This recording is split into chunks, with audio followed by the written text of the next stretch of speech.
Pessoal que chegou aí, boa noite, bem-vindos, tá? A aula de processo da gestação.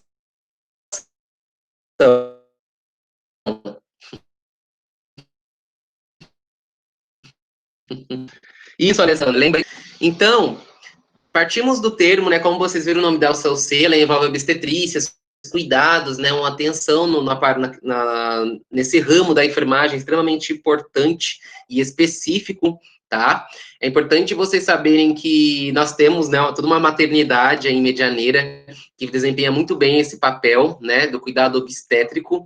Como eu falei para vocês, é uma área muito, muito crítica e muito pontual da enfermagem. Crítica no sentido de que exige conhecimento e preparo dos profissionais, porque quando a gente for estudar o processo fisiológico do parto, a gente cada vez, retomando também a fala de algumas colegas que estiveram aqui com a gente, né, a gente vai perceber que o processo gestacional é um processo natural do corpo humano, da mulher. Vocês entendem? Só que, claro, a gente cresce com aquela, através dos filmes, né, da que a mídia mostra, que o parto é aquela coisa pavorosa, a mulher gritando, agonizando, todo mundo sem saber o que fazer, e a gente tende a associar isso a um processo cirúrgico extremamente complexo, mas não.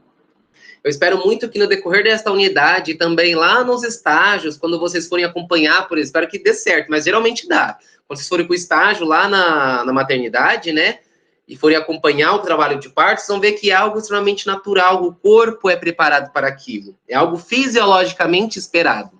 Entendem? É como um processo de crescimento, onde o menino já sabe-se que ele vai ter o grossamento da voz, pelo pubiano, a mulher vai ter crescimento dos seios.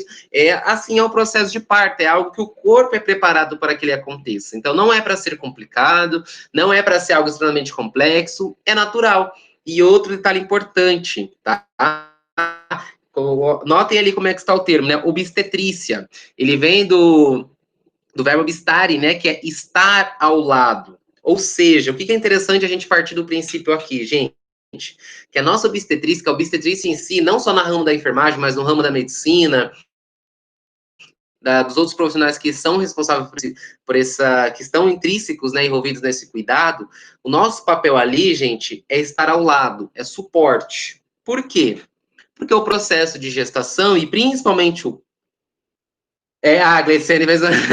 E principalmente o processo de parto, ele é da mulher, entendem? Realmente, Gleice, você está se referindo ao parto normal ou cesariana? Você falou que dói bastante, só para a gente especificar. A gente vai ter depois, em sequência, gente, qual dos dois, Gleice? A gente vai ter ao normal. Ah, sim. A gente vai ter um momento só para falar sobre os tipos de parto, cesariano, normal, receber o RN. Aqui a gente está falando de anatomia e fisiologia e como são essas combinações, com foco no feto, no embrião, tá bom? Aí em outro momento a gente vai falar sobre as mudanças no corpo da mulher. Hoje a gente vai discutir aqui é um início de embriologia, né? Mas é o desenvolvimento fetal, tá? Volto a dizer, não é somente nesse encontro aqui dessa noite que a gente vai conhecer todas as etapas. Aqui a gente vai conhecer os principais pontos e através de um exercício a gente vai se aprofundar e aí buscar cada vez mais conhecer mais essas 40 semanas, o que acontece tanto que, né, do nada de uma sementinha se torna, né, uma criança de até 4, até pode ter 5 quilos. Gleice, não, realmente só quem viveu um parto normal pode dizer o que ele é. Eu sempre falo isso, né, gente? Não vivi isso, nunca, né? Os homens não até o presente momento não viver isso. Nunca vou virar para uma paciente ou para qualquer pessoa e dizer, não, não dói. Ah, não, não é bem assim, é só aguentar. Ah, o corpo é feito para isso. Não, não é bem assim. Vocês já aprenderam, né, lá no quinto sinal que a dor ela é relativa, ela é de cada um, né? Então, o que eu posso falar para vocês, né? Que sorte de você. O que eu posso falar, gente? Que ele é algo que o corpo se prepara assim para ser feito. Não é um processo cirúrgico, né? Não é uma intervenção, uma incisão lá que o corpo não se preparou para aquilo. A gente espera, assim, né, que tenha produção de hormônio, que tenha todo, né, um arcabouço ali fisiológico para que aquilo aconteça. Mas em relação à dor, realmente não tem como, é indiscutível, tá? Aí nós entramos no campo da humanização, da abordagem e respeito, tá? Então, aqui voltando, gente, nosso papel no ramo da obstetrícia é dar apoio, nós não somos mais protagonistas das ações aqui. Quem é o protagonista aqui é o processo de gestação e o processo do parto, nós damos apoio, Entendem? Porque aí, gente, a gente vai lembrar que por muitos e muitos anos, vamos até dizer séculos da história, não foi nem médico e nem profissionais de enfermagem que foram responsáveis por os partos. Não concordam? Até décadas atrás, gente, quem era, né, quem fazia todo esse apoio, esse suporte, eram as famosas parteiras, né?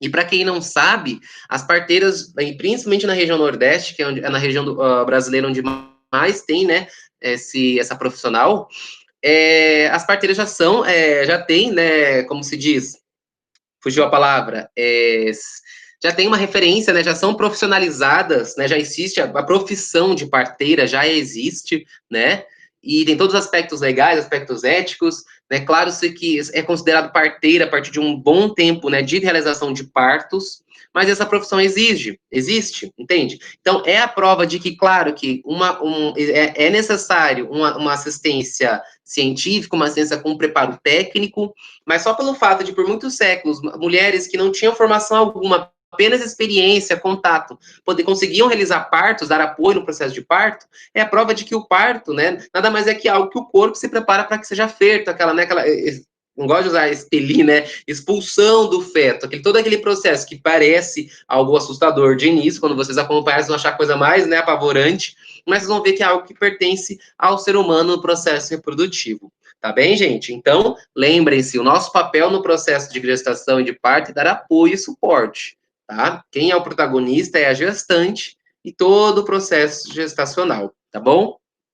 Aí a gente vai começar discutindo, gente, aspectos gerais da gestação, um pouquinho desde no início, quais são hoje, como que acontece hoje o processo inicial, a descoberta da gravidez, tá? Pensem, sempre se atentem, gente, que aqui nós vamos ter muito olhar profissional dessa história. Eu sei que tem já, né, várias colegas aqui que são mães no grupo, vão olhar, mas eu não fiz isso não, não passei por isso. Gente, infelizmente aqui a gente tem que partir da teoria. E a gente está cansada de saber que a teoria e a prática, né, parece que muitas vezes elas não se gostam, não se dão bem e não estão muito ligadas. Mas aqui a gente vai ver, gente, como é o processo correto que deve se acontecer, principalmente no processo diagnóstico da gravidez, tá bom? Mas eu conto para vocês que eu tenho colegas próximos, assim, que me fala, eu estava junto ainda e descobriram a gestação, assim, vamos dizer, em meses, né, no quarto mês de gestação.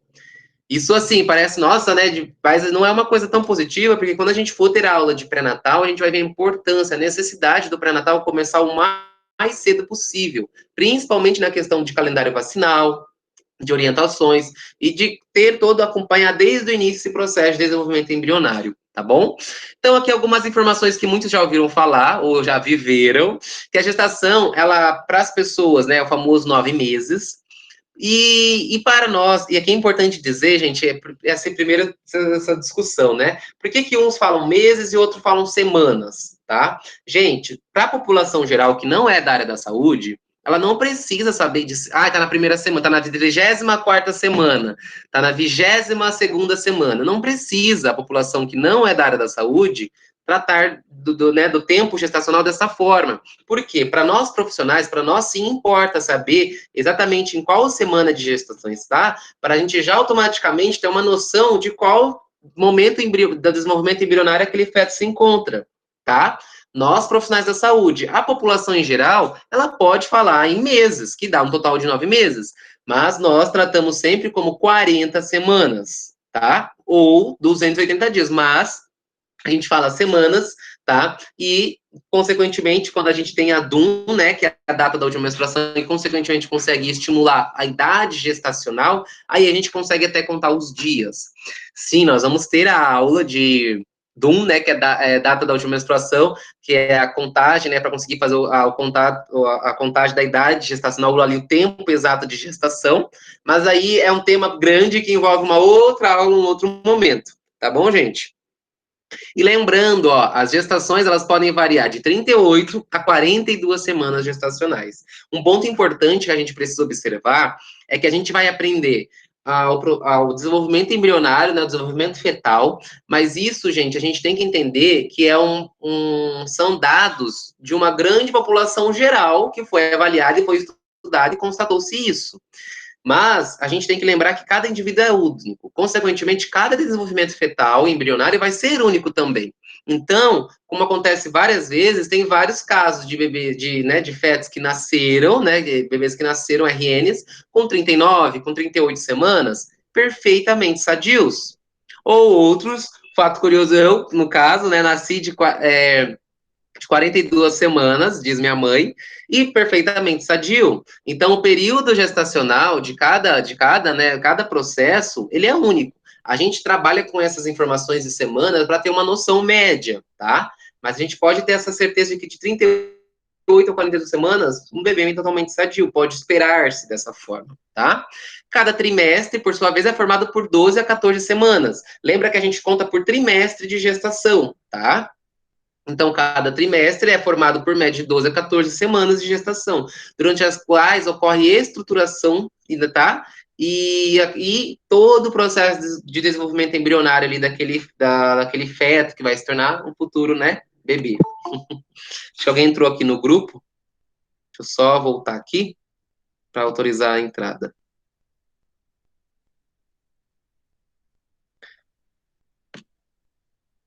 Boa noite, Ana Cláudia, bem-vinda.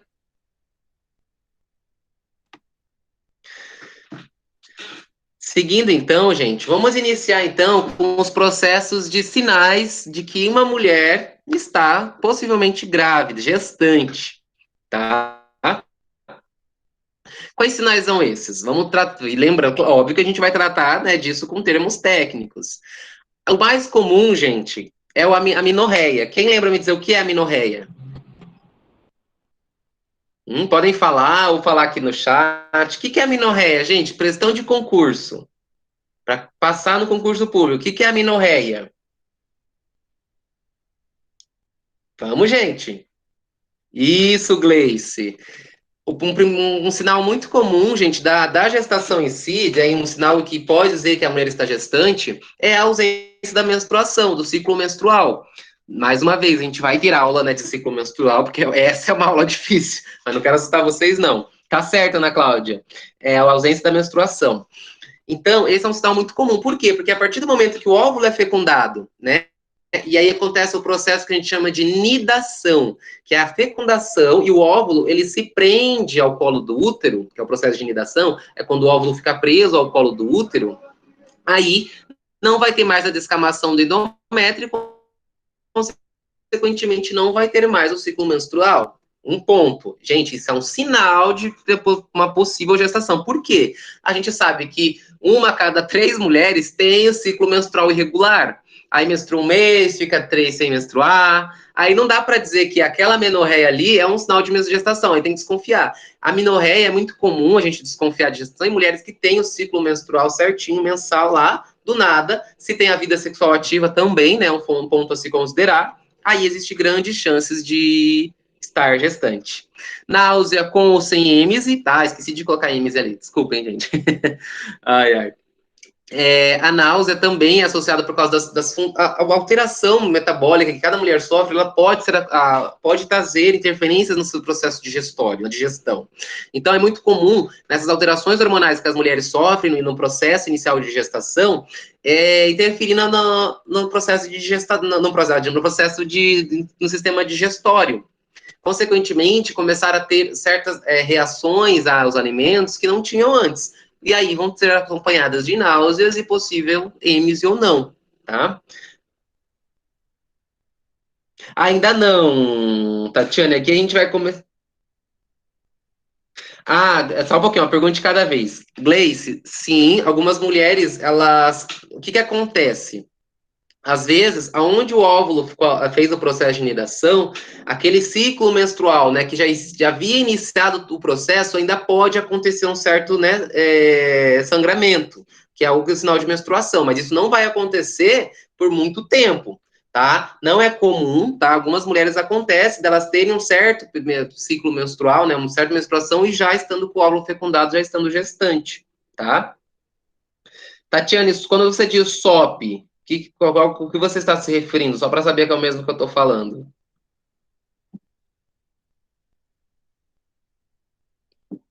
Pois é, Gleiciane, isso acontece com algumas mulheres, tá? E está relacionado a onde houve a fecundação do. E também é uma questão hormonal, tá? Também são várias questões que aí associadas, Gleice. As mulheres que a gente já vai falar, ia falar sobre isso na aula de menstruação, de ciclo menstrual. Isso, a síndrome do ovário policístico, era isso que eu tinha pensado também.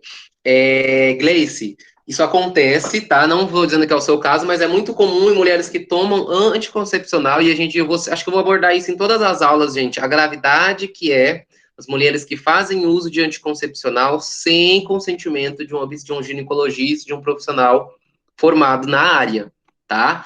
E eu falo com bastante seriedade, gente, porque eu mesmo, uma amiga próxima, anos atrás aconteceu, ela totalmente saudável e do nada teve um aneurisma, foi para UTI de uma forma totalmente inusitada. E o médico intensivista constatou que foi por causa de uso indevido de anticoncepcional. Então, isso é muito sério, gente. Eu sempre vou abordar essa questão para que vocês lá na frente, profissionais da saúde, alertem as mulheres quanto a isso, porque é algo grave. A mulher, gente, eu já falei para vocês, é uma bomba hormonal, né?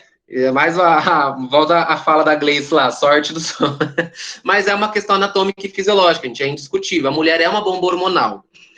Esses hormônios, para o ciclo menstrual aconteça, existe toda uma sincronia que a gente vai estudar ainda sobre. Quando existe ingerido, né, o anticoncepcional, a principal ação dele é comprometer a produção do óvulo. Sem óvulo não tem fecundação, ok? Só que cada tipo de anticoncepcional ele tem uma combinação hormonal específica.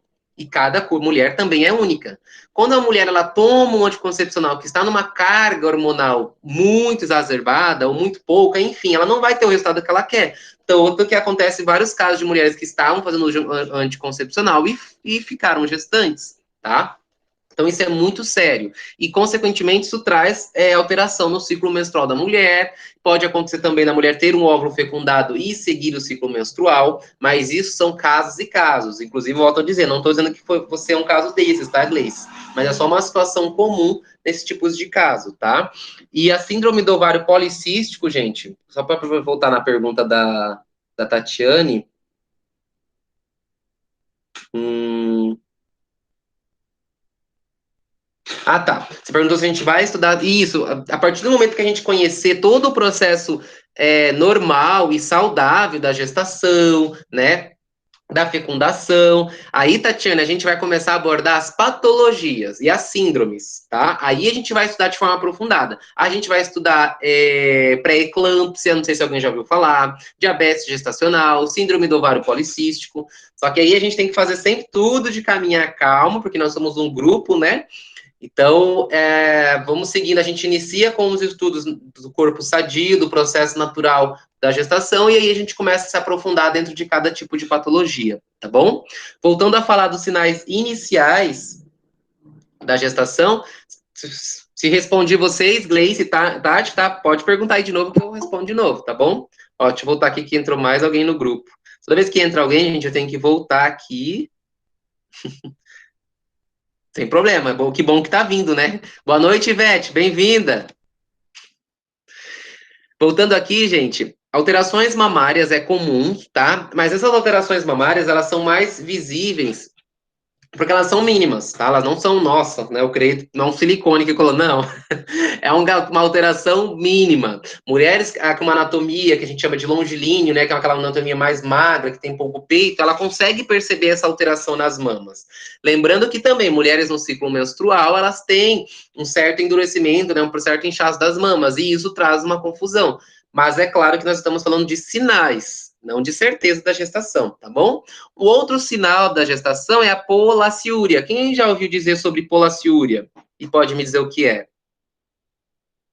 Lembrem que úria é da família das.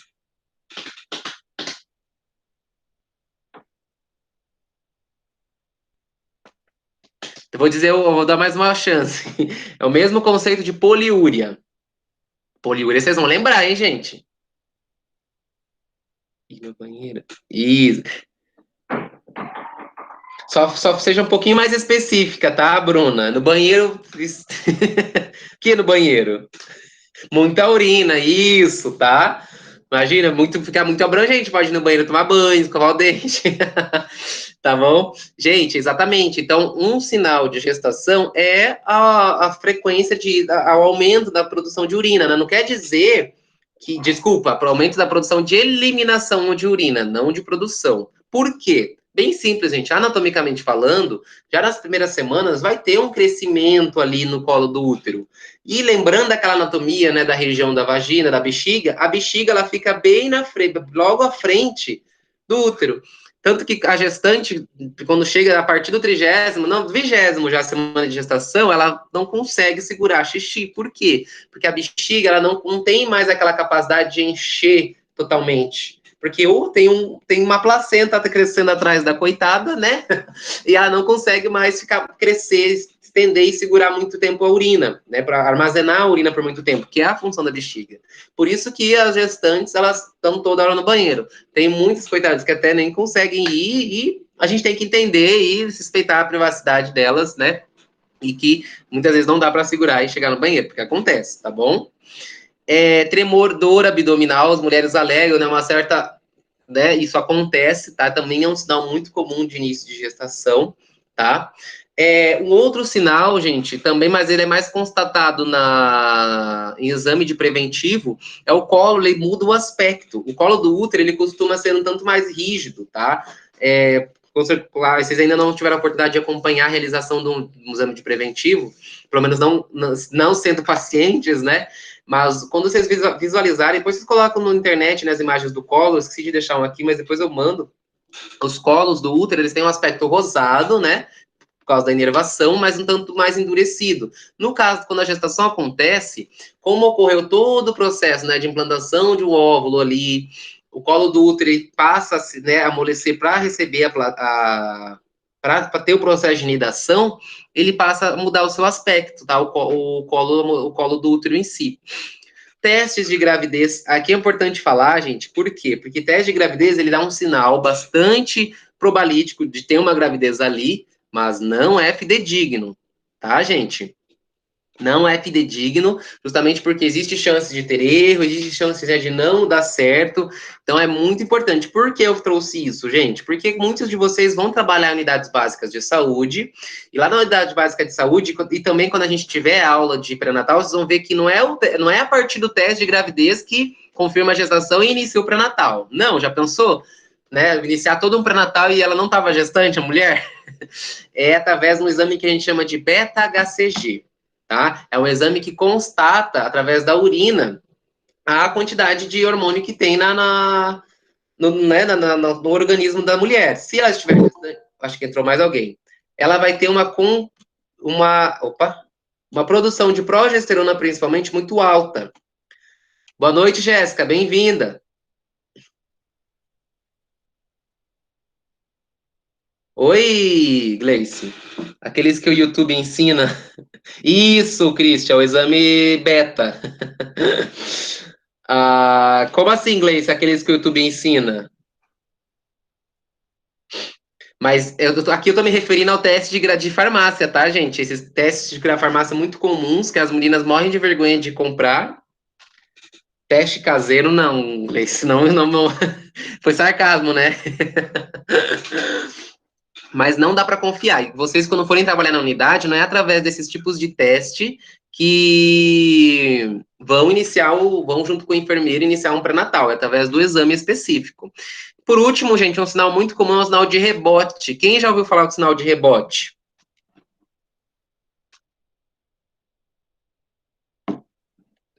Esse eu acho que poucos ouviram falar. Que é o quê, gente? Aqui, opa. Sinal de rebote, gente, é um certo endurecimento lá da região pélvica, sabe? Na região anatomicamente ali a região da bexiga, acontece um certo endurecimento que antes não tinha, tá? Também é um sinal probalítico de que tem uma possível gestação acontecendo.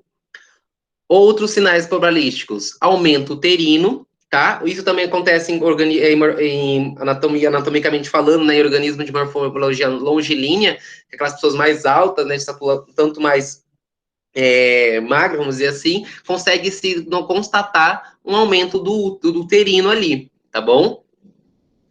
E também, gente, um aspecto bastante interessante e pouco discutido é a mudança da coloração da região vulvar, tá? Vou trazer aqui uma imagem, ó, a vulva, para quem não se recorda, é essa região aqui bem da ponta, ó, tá?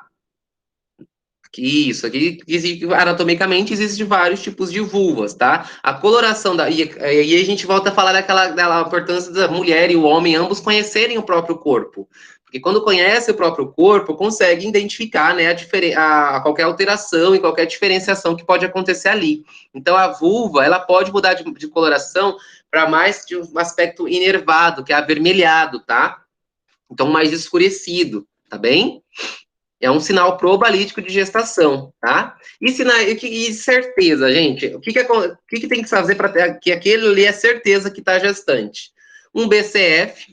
Se qualquer pessoa fizer um BCF, né, na mulher e ter batimento fetal ali, gente, não tem mais exame que precisa ser feito. Tem um feto ali sendo realizado. Feto já dá para chamar, porque se tiver batimentos cardíacos é que já foi feito, já foi desenvolvido o coração do feto, então já mais ou menos está na 10ª semana de gestação, vamos dizer assim, tá? A partir disso.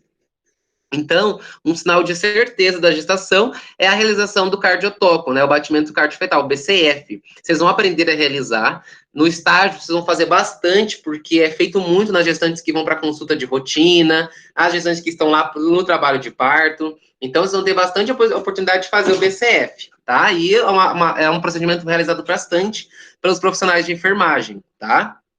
A partir da 10ª, mais específico, a 18ª semana de gestação, caso seja realizado um aparelho ampliador, tá denominado sonar, tá? O Doppler, tá? Se for o sonar, aí a partir das 12ª já consegue um som bem claro ali, tá? Dos batimentos. Depois, quando dá pra, no YouTube, tem o som dos cardiotocos, e a gente tem que cuidar porque existe todo um posicionamento que a gente tem que achar ali para ter o cardiotoco, mas é bem taquicárdico, gente, porque o batimento fetal, ele é mais rápido, né, que o organismo adulto. Então, vocês vão achar que, meu Deus, parece estar infarto, mas não, é que o coraçãozinho do feto, ele é mais acelerado mesmo, tá? Aí nós temos contornos fetais, né, que o abdômen ele passa a crescer, mas já com aquele contorno aspecto de gestacional. Aí realmente, né, gente, esse contorno fetal e acompanhado de uma ultrassonografia, que já vem logo abaixo, né, não tem mais o que se duvidar. Movimentos fetais também, tá? É um sinal claro. E a gente fala isso, ó, porque a própria Gleice compartilhou com a gente, né, Gleice? Vou usar você que você compartilhou com a gente, que você descobriu no quarto mês de que estava gestante. Então, provavelmente aqui você já estava tendo movimentos fetais. Aí não tinha como ter dúvida. E por isso que, tanto que o próprio exemplo que eu dei de uma conhecida, era também o próprio quarto mês. Por quê? Falando em semanas, né? Aqui, a partir do quarto mês, já conclui o primeiro trimestre de gestação. Vários órgãos já foram formados. Então, aqui já começa a surgir os sinais de certezas da gestação, tá? Que é o batimento cardíaco, movimentos do feto, ele começa a se mexer. Aí não tem mais como não saber que está gestante, tá bom? Já dá para ver claramente, né, através de ultrassonografia, o feto, o embrião, tá? Aí agora nós vamos entrar especificamente em questões fisiológicas e anatômicas, tá, gente? Do processo de gestação, do passo a passo. Ó, olhem aqui, observem essa imagem e vejam como, ó, o desenvolvimento fetal, a primeira semana até a 7ª, é comparado, gente, com uma cabeça de cotonete. De tão microscópio que é pequenininho, tá? 8ª a 11ª semana, ó, já cresce um pouco. Aqui só para ser bem didático, só para vocês entenderem, tá? Lúdico. De 8ª a 11ª semana, já pode comparar com grão de feijão. Tá? De cabeça de cotonete para grão de feijão. Da 12ª para 15ª, né? Aqui ele já cresce, né? Aqui ele já tá um pouco mais de uma palma de uma mão, vamos supor, de uma criança, assim, tá? Aí, ó, observem que ó, a partir da 16ª até a 19ª, ele já tem aspectos, ó, já tem braços e pernas bem definidos, né? A coluna vertebral já dá para ver com mais clareza. A partir da 20ª, ó, já tem bem específico, bem formada a região cervical, tá? A região abdominal, as pernas. É a partir daqui que muitos já conseguem ver o sexo biológico do feto, né? Claro que alguns, por quê? Porque tudo vai envolver da posição desse feto, né? Se já está formado, não quer dizer que está na 20ª já vai estar formado, mas geralmente é a partir daqui que já pode se ver, né, o sexo biológico dessa futura criança. 24 a 31ª,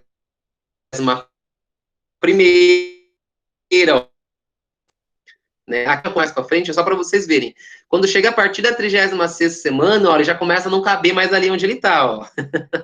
Começa já a ocupar mais espaço do que devia, e a partir, geralmente, né, da 24ª semana, da 40ª semana, e já inicia-se, todo o organismo se prepara para, né, expulsar esse feto e ter o processo de parto, que ocorra tudo bem, tá bom? Então, gente, o start da gestação em si, tá? Ele começa, como vocês viram, lá na fecundação e, consequentemente, na implantação. Existe um ramo, só um pouquinho, que fica a boca seca. Na área da saúde, existe um ramo que estuda especificamente isso, que é a embriologia.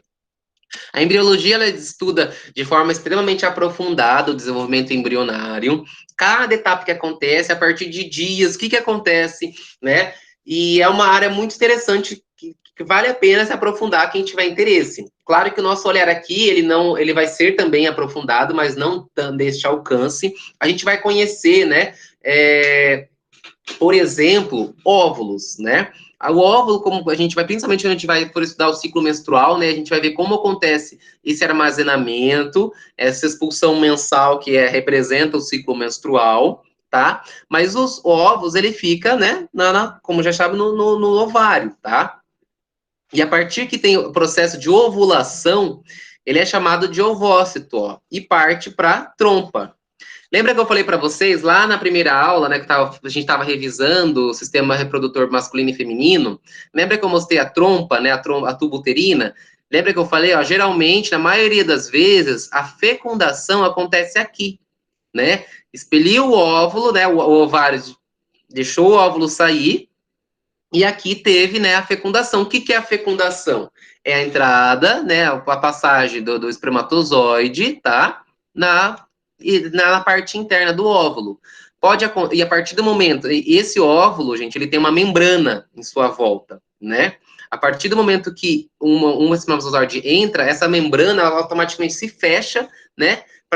E torna-se o que a gente chama de zigoto. Ó. Veja aqui em seguida, ó, zigoto. A partir do momento que é formado o zigoto, nenhum espermatozoide mais entra ali. Se porventura conseguir entrar dois, né, espermatozoides, é o que a gente chama daí de gestação. Desculpa, gestação gemelar, né? Que aí vão ter dois espermatozoides, vão ter o crescimento de dois fetos, dois embriões, tá? Isso, Gleice, isso. Gente, não é, o que a gravidez ocorre na trompa? A fecundação. Lembra que eu falei da nidação, né?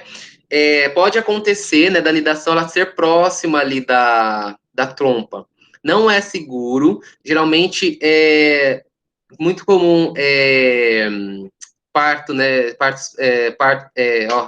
Aborto espontâneo acontecer, porque essa região, gente, onde é o endométrio, miométrio, é a região anatômica, né, onde tem camadas e tecidos capazes, com força, de preparar e armazenar ali a placenta com o desenvolvimento fetal, entende? Então, quanto mais longe dessa região, menos seguro é para o desenvolvimento desse feto, tá? Mas existem casos menos, ah, é, não tão comuns, mas acontece sim de conseguir desenvolver, tá? Gente, vou seguir aqui então, mas ó, olhem esse caminho que o óvulo tá fazendo, ó. Teve, ó, o óvulo saiu, né, do ovário, seguiu, ó, aqui teve a fecundação, tá? Eu tava dizendo, né? Se for dois óvulos, provavelmente os dois serão fecundados, também serão uma gestação gemelar. Lembrando, né? Pode acontecer de um espermatozoide entrar, né, no óvulo e ele mesmo se dividir em dois. Quem lembra como se chama esse tipo de gêmeos? Que seriam, no caso, né, os gêmeos Idênticos, gente. Porque eles compartilham do mesmo DNA, das mesmas características, né, físicas ali, porque eles vieram do mesmo espermatozoide, né, dividiram a mesma placenta por si só. Se for dois óvulos, né, não serão gêmeos idênticos, mas, né, serão gêmeos porque tiveram a mesma gestação ali, mas necessariamente não serão idênticos, tá bom? Aí, ó, esse zigoto, a partir do momento que o óvulo fecundado, ele é fecundado, ele passa a ser chamado de zigoto. E a partir daqui já começa as divisões celulares, gente, ó. Segmentação, ó. Ele cria toda uma membrana chamada de mórula, ó. E aqui ele vai se alojar, vai ter a implantação, né? Aqui é o processo que eu já falei para vocês algumas vezes da nidação, que ele vai se alojar em alguma parte, né, dessa camada do colo do útero, e aí, a partir desse alojamento, ele vai ter o desenvolvimento da placenta propriamente dita, tá? Olha aqui mais algumas imagens, tá? Então, aqui é o momento que o espermatozoide vai, né, a chegar, um deles vai chegar na parte interna do óvulo, e aí inicia o processo, o zigoto em si começa a divisão celular. Essa aqui é a imagem, gente, do zigoto na terceira semana. Olha só como é algo assim, né, mínimo, né, um embrião ali, tá? Essa imagem já fecundado, claro, né, já tem feito o processo de nidação. Dá para ter já. Sim, Gleiciane, sim. Lembra que eu falei, gente, o processo de parto é um processo natural do organismo, tá? Todo o corpo se prepara para que ele aconteça. Se o corpo é capaz de desenvolver uma gestação gemelar, ele é capaz de. Ó, Ivete, saiu e voltou, Ivete? Ele é capaz também de ter um parto natural de gestação gemelar, tá? A gente tem que pensar que o quê? Claro que, né, a gente nunca pode ficar utilizando nossos antepassados como exemplos, porque a gente sabe que tinha muita coisa que não era notificada, faltava muito conhecimento, mas como eu já falei para vocês, durante muitos e muitos anos, a parteira que esteve à frente da obstetrícia propriamente dita, ela levava embaixo do braço a obstetrícia, gente. Então, ela não tinha como opção uma cesariana. Então, pensa em quantos e quantos gêmeos nasceram de parto normal e viveram bem. Claro que muitos tiveram complicações, não vou dizer que, né? Mas antes da cesariana existir, todo mundo, praticamente todos nasceram de parto normal. Claro que existia muita negligência, muito procedimento que hoje é errado. Acontecia que a própria manobra de Cresteler, né? Quem lembrar ou souber me dizer que é a manobra de Cresteler, coloca aí. Depois eu digo o que é. Esqueci de dizer, gente, né? Moro em apartamento, então tem horas que meus vizinhos querem vender o som do carro deles. Aí eles colocam no último som, tá passando. Enfim, aí eu pauso, deixo passar e volto a falar, tá, gente? Senão vocês vão ficar sem conseguir me ouvir minha voz pelo som que tá passando. Então, gente, tanto que depois vocês olhem no YouTube, posso até compartilhar com vocês. Tem um vídeo muito famoso que é o parto normal de gestação de trigêmeos, né? Olha que baita que interessante, né, gente? É um parto normal, depois eu compartilho com vocês, tem no YouTube, é um parto normal de trigêmeos. Seguindo aqui, então, gente, ainda partindo dessa parte, desse ponto inicial do processo de gestação, da inidação, ó, lembra que eu falei para vocês, ó, a partir do momento que o óvulo, tá, ele é fecundado, né, recebe nome para cada momento ali que ele está, mas a gente não vai entrar tão específico, porque daí já é da área de embriologia, como eu falei para vocês. Mas, Graciane, ó, a gente vai estudar cesariana, parto normal, mas eu volto a falar, gente, opinião pessoal é opinião pessoal, mas quanto profissional, o que é o saudável, o que é o sadio? É o parto normal. Isso eu defendo. Claro que já ouvi das minhas alunas, tipo assim, mas vou ouvir, é porque você nunca vai parir, né? Ah, é porque você nunca vai estar lá. Gente, realmente, já volto a dizer, da minha vida eu vou vivenciar isso. Mas, cientificamente falando, anatomicamente falando, o corpo se prepara para o parto, todo organismo gestacional se prepara para o parto normal. Obviamente, consequentemente, o que é normal é o parto normal, o que espera-se que aconteça. Então, como a gente pode dizer, né, esse endeusamento da cesariana, a gente tem que tomar muito cuidado, porque é um procedimento cirúrgico que envolve muitos riscos, tá bom? Quanto profissionais da saúde, nós temos que sempre trabalhar com a veracidade, com a verdade, tá? Cuidado quando vocês forem dar opinião pessoal para paciente, que essa opinião pessoal pode, infelizmente, ser um pouco errônea, tá bom? Então, o zigoto, ele vai se formar, ó, gente, até chegar, ó, veja como ele é internamente, gente, a divisão celular é extremamente rápida e alta, tá? Então, internamente, ó, ele fica cheio, ó, massa celular interna, ó, cheio de pequenas células se desenvolvendo e se multiplicando ali dentro, tá? Ó, começa aqui, né? O zigoto, ele se divide aquele moro lá até ele chegar lá na anidação, gente, ele já está com muita divisão celular acontecendo internamente. Aqui a anidação que eu falei para vocês, ó, ele chegou lá na camada do colo do útero, né? Ele vai se alojar ali internamente e ó, olha essa membrana que ele tem aqui. Essa membrana, ó, ela surge a partir do momento que ele começa a se alojar ali no endométrio, né? E o endométrio começa a receber aquele óvulo para formar a placenta propriamente dita. A gente, no final dessa nossa aula, a gente vai ver uma ilustração de tudo que eu estou falando aqui para ficar mais didático para vocês, tá? Então, não se preocupem se ficar difícil de imaginar qualquer contexto fisiológico que eu estou falando, porque lá na frente vai ficar bem didático, tá? Aqui a gente já começa, então, a falar de cada etapa da gestação, gente, ó. Então, aqui a gente entendeu que nas primeiras semanas de gestação, ó, até na terceira semana de gestação, a gente não consegue ter uma visão clara somente de embrião, né, de células se multiplicando. A partir da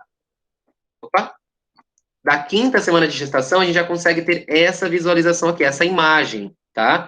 Alguns órgãos vitais já passam a ser formados, principalmente o coração, tá? Pulmão, órgãos vitais começam a ser formados, já consegue se ter, né, uma certa visualização ali daquele embrião, tá? Essa é a imagem na quinta semana de gestação. Ó, o coração, ele já tá ali, tá batendo, tá? Ele tá funcionando, tá batendo, mas visualmente falando, a gente não consegue ainda ver a cabeça, a gente não consegue ver membros, tá? Órgãos vitais passam a ser formados. Ou seja, no processo embrionário, começa da onde? Começa pelos órgãos vitais. Começa pela formação do coração. Lembra lá da anatomia da pequena circulação? O coração e o pulmão estão bem pertinhos, ligados por vários vasos, né? Porque lá na embriologia, embriologicamente falando, surgiram de uma forma muito espontânea, um logo depois do outro, tá? Ó, aqui é uma imagem, né, de ultrassonografia, a gente consegue ver isso aqui, ó, isso aqui que o médico visualiza e mostra para os pais, né, para os pais que estão grávidos, como que está o embrião de acordo com aquela idade gestacional. Ó, aqui a imagem, ó. Preso sempre a placenta através, né, do cordão umbilical. A gente vai falar bastante sobre cordão umbilical, placenta, como acontece a sustentação, tá?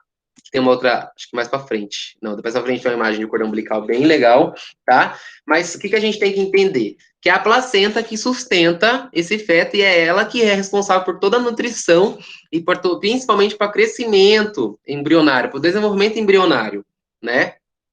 Através de vasos, tá? E aqui a gente lembra lá, volta a falar da pequena circulação, que a gente estuda, né? Que as veias levam sangue para o coração e as artérias levam sangue para o corpo. Só que quando a gente vai estudar pequena circulação, essas funções trocam, né? O sangue oxigenado vai pelas veias até o pulmão e o sangue não desculpa, até eu tô trocando, né? O sangue não oxigenado vai pelas artérias até o pulmão e o sangue oxigenado volta pelas veias para o coração. Aqui acontece algo parecido, que é o quê? As veias vão levar, as veias do cordão umbilical, né, que estão ligadas à placenta e ao embrião, e depois ao feto, as veias vão levar o sangue e as artérias trazer, tá? Mas esse sangue, gente, ele vem nutrido de vários componentes que vão ser responsáveis pelo desenvolvimento fetal aqui, tá? Aí uma pergunta, gente, vocês já ouviram falar que gestantes, né, com soro positivos para HIV, né, provavelmente dito a AIDS, necessariamente elas não passam o vírus da AIDS para o feto, tá, para o embrião. O risco maior é durante o processo de parto, se o recém-nascido entrar em contato com o sangue da mãe. Aí eu pergunto para vocês, como isso acontece? Como que ele não fica, o vírus do HIV não chega até o bebê, até o embrião, ao feto, se ele é sustentado pelo sangue materno? Alguém pode me dizer? O que vocês acham, gente? Vocês já ouviram falar aqui, né, que mães com sorologia para HIV, elas não passam. O recém-nascido não nasce com a doença. Quem saberia me dizer? Já ouviram falar sobre?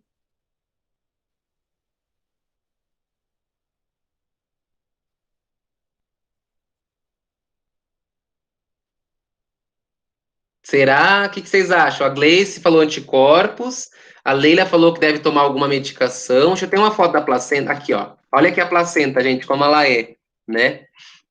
Ela tá um pouco estranha aqui. Eu acho que vou trazer outra para outra foto, que agora que eu tô vendo a maior, ela tá um pouco diferente aqui. Mas, ó, aqui, ó, essa imagem que eu queria, ó. Gente, eu vou falar para vocês, né? Geralmente elas são ofertadas medicações, Leila, para mãe, né, que tem sorologia para HIV, mas não é na tentativa de impedir que o vírus passe. Por quê? Esse risco não existe, tá? O vírus do HIV, ele é um vírus grande e ele não passa pela microvascularização do cordão umbilical e da placenta. Ou seja, o sangue, ele chega, né, até a placenta, mas ele não consegue passar e chegar até o feto. Por quê? Porque é uma microvascularização. Não é uma veia igual a nossa aqui da mão. É uma microscópico, é uma veia, assim, muito pequena, que o vírus não passa. Consequentemente, o feto, ele não é exposto ao vírus do HIV. O que pode acontecer no momento do parto, o obstetra, né? Ou a enfermeira parteira, ela não tomar os devidos cuidados, ou por não saber também, aí o feto entrar em contato com o sangue da mãe, e aí sim ele corre risco de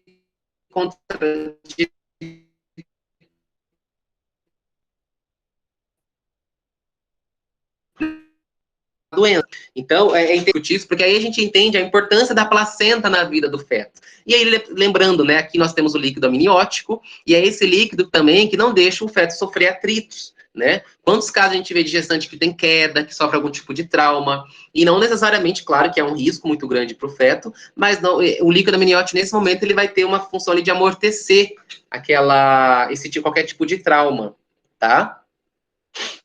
Interessante, gente. Agora vocês sabem, né, a importância, né, da vascularização para a nutrição e proteção desse feto, tá? Deixa eu voltar aqui, onde eu estava. A partir da 9ª semana de gestação, gente, ó, aqui a gente já começa a ver vários sinais, ó, na 9ª semana, a gente já começa a ter a formação do cérebro, propriamente dito, tá? A placenta já está totalmente bem desenvolvida e maior, tá? O feto já tem a formação do seu saco uterino, já dá para ver a formação inicial dos dedos, gente. Olha que interessante, tá? Aqui, né, é uma imagem aumentada, mas ó, ele não está também muito grande ainda, mas aqui já começa algumas formações de órgãos extremamente importantes para o sistema humano, para o organismo humano, né? O cérebro é um deles. Ó, e aqui com mais clareza, gente, ó, a partir da 9ª semana, o cérebro, desculpa, o feto, ele já tem mais ou menos 2,5 cm a 3 centímetros, tá? É algo assim muito pequeno, tá? Mas ele já começa a se formar, já tem formado seus dedos, formados no sentido assim inicial, tá, gente? Os pés também já começam os dedos dos pés a aparecerem, braços e mãos também, tá? A gente já começa a ter sinais claros da formação de braços e mãos, e os órgãos genitais começam a se desenvolver, mas é somente lá na 20ª semana que ele já vai estar totalmente formado. Lembrando, gente, tá? Voltando a só recapitular alguns pontos interessantes que a gente discutiu lá na primeira aula, tá? Não faz parte do processo embrionário a definição do sexo biológico do embrião do feto, do futuro bebê, do bebê, né? Esse processo acontece lá a partir do momento da fecundação, que é o quê, gente? O que acontece? Qual momento vai ser definido, né, o sexo biológico desse embrião, dessa futura criança? Quem lembra dizer? A gente discutiu isso lá na primeira aula. Chutem aí, gente. No X e Y. É isso aí, Gleice, no X, no Y, bem direto, bem no seco, XY. Exatamente, gente. São gametas, né? O óvulo é um gameta feminino, o espermatozoide é um gameta masculino. Cada um carrega uma informação genética, tá? O homem, ele representa, ele é formado, dentro da nossa, né, mapa cromossômico, no cromossomo do sexo, o sexo biológico do homem é XY, o sexo biológico da mulher é XX. Então, o homem, ele pode carregar, o espermatozoide do homem, ele pode ser um gameta tanto X quanto XY. Tem esses dois, tem essas duas opções de espermatozoides no, né, no espermatozoide do homem. A mulher, o óvulo, sempre vai carregar o cromossomo X, né, porque a mulher é XX. Então, é a partir da combinação do espermatozoide com o óvulo que aí vai definir-se o sexo biológico dessa futura criança, dessa futura pessoa, né, desse futuro ser, tá? Então, se fecundar um espermatozoide X, vai ter o X do óvulo, vai ser uma mulher, uma menina. Se fecundar, biologicamente, se fecundar um espermatozoide Y, ele vai encontrar com o X, aí será biologicamente falando, um menino. Tá bom, gente? Só para lembrar, porque esse processo é extremamente genético, né? Não envolve. Os antigos diziam, a mulher, que filho você deu para ele, né? Não é nem a mulher que se for falar em decisão, não é nem a mulher que define, porque o óvulo dela sempre vai ser X, né? É o espermatozoide que pode ter a informação tanto do Y quanto do X, tá bom, gente? Olha que interessante. Da nona para 10ª semana de gestação, gente, ele já passa a ter média ou até mesmo um pouco mais de 3 centímetros, tá? Órgãos primordiais, como o coração, pulmão, propriamente o fígado, tá? O cérebro, o rim, já estão formados, tá? E já estão se organizando, a sua composição anatômica já está se preparando para funcionar. Ou seja, se o rim está se preparando para funcionar, a gente vai ter produção de urina, né, dentro dessa placenta, tá? Então, o líquido amniótico, ele é sim ingerido pelo feto, né? Ele ingere e também expele como forma de urina. Parece um pouco assim, nossa, que estranho, né, professor? Mas isso acontece, tá? Então, no grosso da questão, o feto, ele ingere a própria urina e faz isso. Mas, gente, isso aí é... Só ler a pergunta da Gleice. Questão de ser...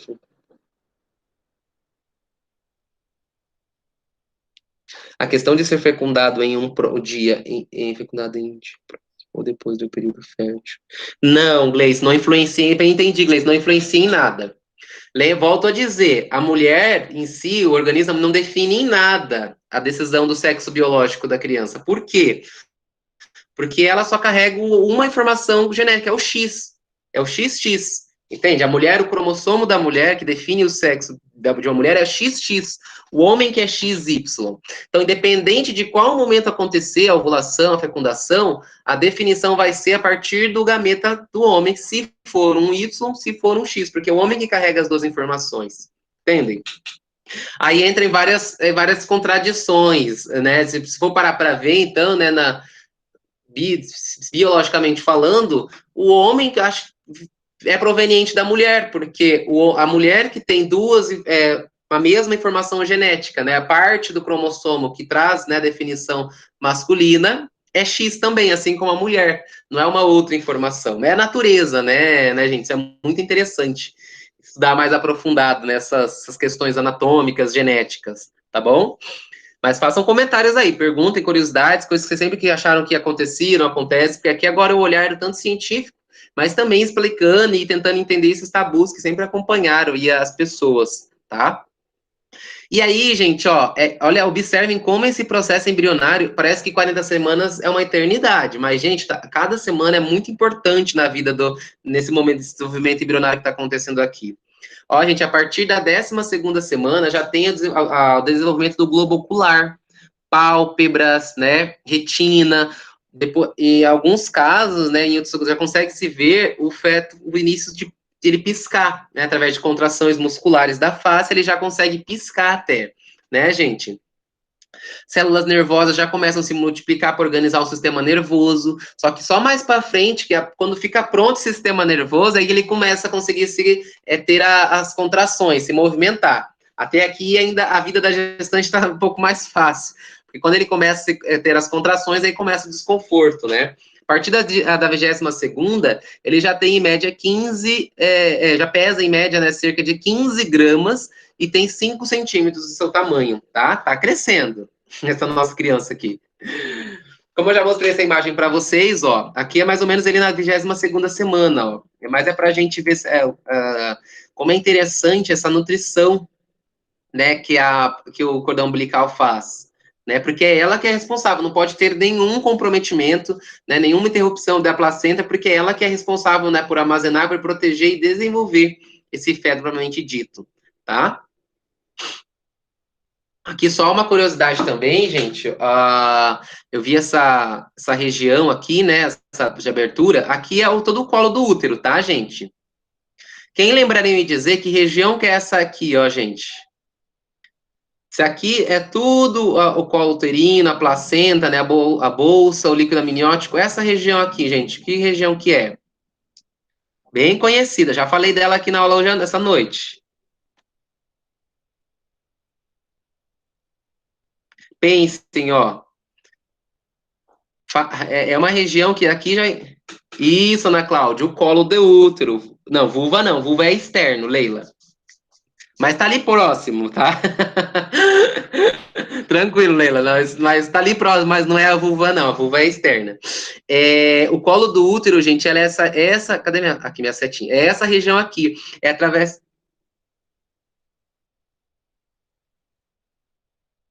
Sim, pode fazer também. É o que a gente chama de vernix. Eu nunca soube falar isso direito. Vernix carnicioso. E essas fezes, a gente não é legal chamar de fezes, porque eu penso assim, faz parte do desenvolvimento dele, né? As fezes, a urina é uma eliminação do ser humano. Aqui a gente está falando de um feto que está no seu processo de desenvolvimento.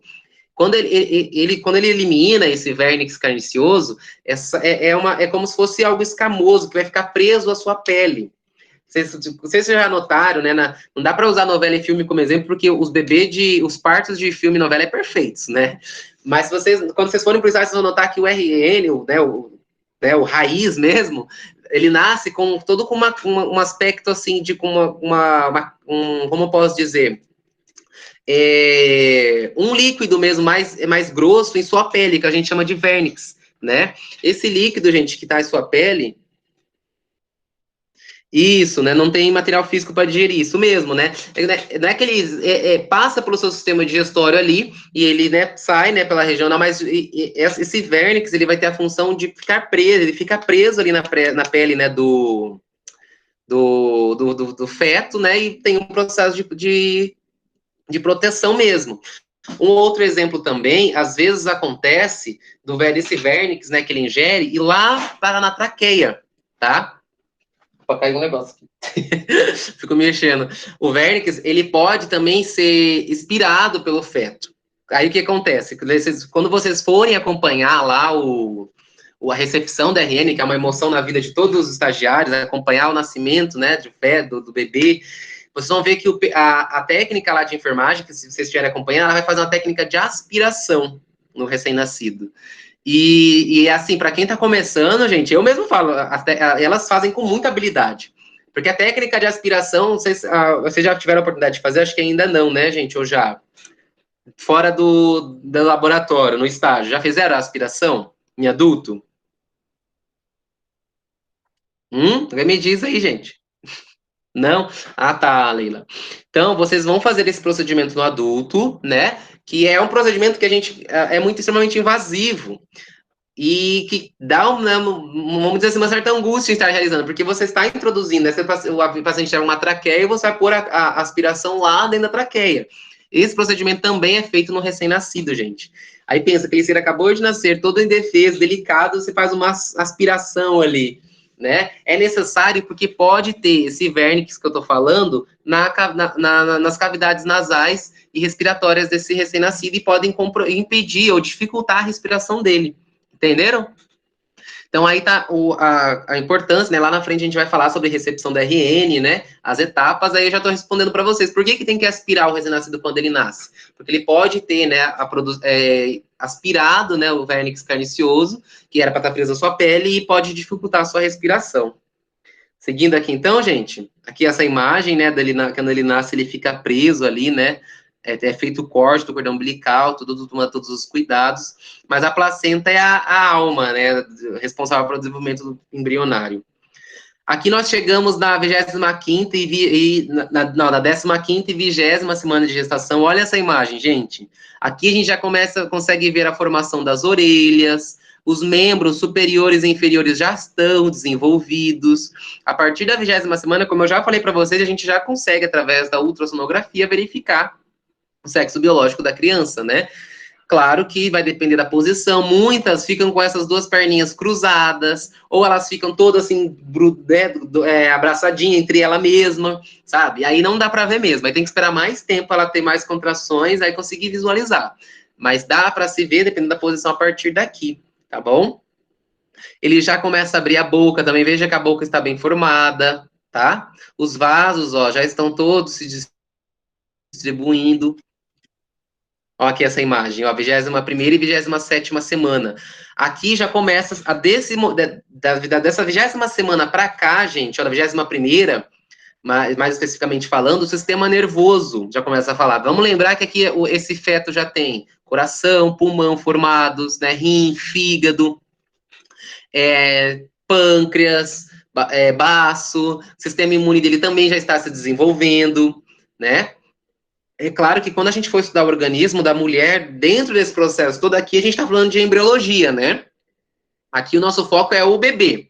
Só que, claro, que a gente não pode esquecer que aqui nesse processo também existe, né, uma mulher. Então, na outra aula, a gente vai estudar sobre as mudanças corporais, né, causadas pela gestação no organismo da mulher, tá? Mas a alimentação dela, principalmente alguns hábitos, vão influenciar nesse desenvolvimento aqui desse feto, tá? Vou citar para vocês alguns exemplos, gente, de maus hábitos que já são comprovadamente, né, ditos que são prejudiciais para o processo gestacional. Parece, já vai dizer de novo, professor, mas sim, gente, a nicotina, ela é uma substância que traz riscos para o desenvolvimento embrionário e fetal, tá? Aí vem aquele velho discurso que eu sempre ouço, não dos alunos, mas das pessoas que, né, que fazem uso. Ah, eu fumei na gestação, eu sempre fumei e nunca teve nada. Mas, gente, vamos lembrar que aqui também tem a formação de sistema nervoso, de neurônios, né? Esses neurônios futuramente vão ser responsáveis pelo processo de aprendizagem dessa criança. O que eu estava falando sobre comprovado? Já foi comprovado, né, que fora os fetos que comprometem fisicamente o seu desenvolvimento embrionário, já foi comprovado que a maioria das crianças, né, que na gestação foram expostas à nicotina, a gestante fumou, elas têm comprometimento no processo de aprendizagem. Isso é muito sério, tá, gente? Então, e como que a gente aborda essa questão? Lá no momento do pré-natal, tá? Lá no pré-natal a enfermagem faz orientações, explica. Só que assim, gente, eu já acompanhei pré-natal, a gente se frustra bastante, porque quando a gente não consegue fazer, né, a gestante, a família, né, reconhecer a importância desses bons cuidados, desses bons hábitos para o desenvolvimento, para a saúde do feto, aí a gente acaba, né, sentindo, poxa, mas na nossa papel a gente tem que fazer, tá? Nosso papel ali é fundamental que seja feito dentro desse contexto. Seguindo aqui, então, gente, ó, a 28ª, a 37ª, tá pertinho já do processo de parto, tá, que tá para acontecendo. Olha aqui, ó, já tem muita coisa formada, ó, e principalmente esse feto, ele já tem armazenamento de gordura, de tecido adiposo, tá? É esse armazenamento que vai fazer ter o ganho de peso. Quando a gente for estudar a patologia, estudar a diabetes gestacional, é nesse momento aqui que começa a ser oferecido, devido à diabetes, começa a ser oferecido muita glicose, demais da conta para o feto. Por isso que quando a gente for estudar, a gente vai ver que em casos de diabetes gestacional, o feto ele ganha muita glicose, fica bem gordinho, que a gente chama de macrossômico, e, consequentemente, né, ganha muito peso. Tem casos, gente, de BRNs que nascem com 7 quilos. Pensem só, 6 quilos. Pensem só, né? Aí vem o professor Eduardo falar que o parto normal é a melhor opção. Calma. Em boas condições, né? Em boas condições, em uma gestação saudável, o parto normal é indicado. Entendem? Realmente, com um feto macrossômico, né? Não dá para, né? Ainda mais se a anatomia feminina da mulher, né? Foi aquela anatomia menor, não dá pra gente, anatomicamente falando, esperar um parto normal, né? Que ocorra tudo bem com o feto macrossomo. Lembra que eu falei que os antigos, eles não tinham opções, avanços da... Nasce andando. Não, Leila, não nasce andando. Nasce bem grande, na verdade. Nasce um urso, assim. Mas aí a gente tem que lembrar também que a mulher do passado é diferente da mulher de agora, né? Por quê? Porque o processo do parto em si, ele envolve muito o destadiamento, né? A dilatação da bacia. Lembra dos ossos da bacia? Da pelve. Aí que a gente tem que lembrar, a mulher, principalmente a mulher do Brasil antigamente, né? Vamos pensar as índias, né? As índias, elas subiam em árvores enquanto estavam grávidas, né? Corriam, faziam exercícios para lá e para cá. Era uma outra vivência, uma outra natureza, que, consequentemente, no processo do parto, a bacia vai de forma mais fácil e prática se desenvolver. Agora, não estou generalizando, gente, longe de mim generalizar, pelo amor de Deus, mas a mulher, a gente sabe que a mulher de hoje, ela tem um propício a ter uma vida, né, um tanto mais sedentária, com poucas atividades físicas, aí o quadril vai demorar para, né, crescer e vai ter um processo de parto demorado, mas não impossível. Mulheres de quadril lá, não é mito, Gleice, isso é verídico. Claro que não dá para dizer, a mulher que tem o quadril não, que não é largo, vai ter complicação no parto. Não, não quer dizer. Mas o que acontece? Como o processo do parto envolve, precisa ter, né, um certo destadiamento, a gente chama, né, um certo alargamento da bacia, a mulher que já tem, né, essa bacia mais larga, esse processo vai ocorrer de uma forma um tanto mais prática, comparada, não quer dizer que nosso parto da mulher que tem vai ser tranquilo, não, mas se comparado com a mulher que não tem aquela, né, vamos dizer assim, aquela curvatura, né, aquela curvatura maior, né, da bacia, né, tô tentando achar o nome científico, gente, tá? Mas não tem aquela, né, gente, não queria usar esse termo, a poupança, vamos dizer assim, né, que é a bacia maior. As mulheres que não têm, aí pode, devido à demora, né, do destadiamento da bacia, ter um processo de parto um pouco mais demorado. Busanfa, Leila, obrigado, Leila, mas não é esse termo mais adequado. Mas, enfim, isso são questões de estatística, gente, tá bom? Tem muitas mulheres que não têm a bacia maior, né, não tem a bacia mais larga e teve parto normal, ok. O que a gente tem que considerar? Lembra, a gente vai ter termos que vamos tratar muitos aqui, que é o primigesta e o multípara. Esse processo, ó, o ônibus passando. Foi o ônibus que passou, gente. Esse processo de gestadiamento da bacia, na mulher que é primigesta, ele costuma ser mais demorado. A primigesta é a mulher que está na sua primeira gestação. O corpo está vivenciando aquilo pela primeira vez. Então, tudo que é na primeira vez, né, é mais demorado. Na multípara, que é a mulher que já passou por uma gestação pelo menos, aquilo já aconteceu. Fora os casos de cesariana, tá? A cesariana não está sendo considerada aqui, é o parto normal.